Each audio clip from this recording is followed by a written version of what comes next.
So let's quickly chat about miscarriages. I've got 2 children, but between my children and after my daughter was born, I've actually had a total of 3 miscarriages. And if this is something you've experienced or recently experienced or you've gone through or you're going through, I just want to say I'm so sorry. It is one of the most devastating things a mom actually has to go through. For such a brief moment, you get this level of excitement and this anticipation, and it's like your mind opens up to the possibility of what this baby is going to mean for your future, your family, and then suddenly it's like in an instant, either you're somewhere out and about and you see blood, and then you start doing this almost obsessive Google searching. Has anyone ever started bleeding and the baby was fine? And you go into panic mode, and somewhere deep inside of you, your heart is hoping that this is some kind of a fluke and that you're going to go to the doctor and the doctor's going to tell you your baby's fine. But in your heart, you kind of just know that you're losing the baby and the pain involved with that. And then just to kind of have your heart crushed a second time when you finally do end up at a doctor, just to have the fact that you've lost your baby confirmed. Or maybe you don't. 2 of my miscarriages, I never started bleeding, and my husband and I are on our way, and we're excited. We're like, either we're going to see the heartbeat or we're going to see how big the baby's grown in the meantime.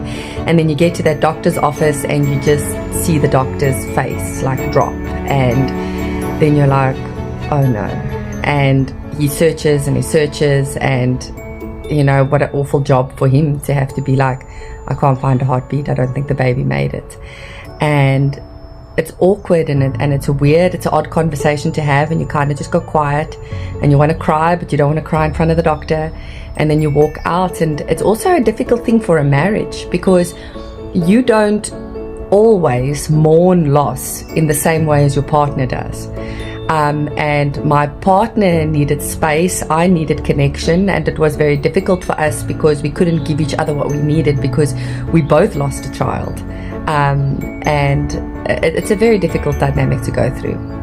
And I do want to leave you with this, because this is probably the most beautiful thing, and it provided me with a lot of comfort through each of my miscarriages, was that there's new technology out now where back in the day, if they wanted to check the gender of your baby, they would check it through sonar, which is still the most common way that it's done nowadays because it's the cheapest way.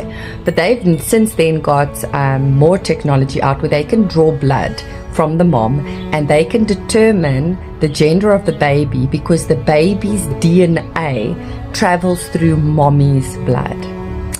And this is a beautiful thing because no matter when you lost your child, a part of your child's DNA will always be in your body. And whether you had a little girl or you had a little boy or you had twins and just lost one of the twins, no matter what you had, your child will forever and ever still be a part of your body. And don't lose hope. It's something that is super common.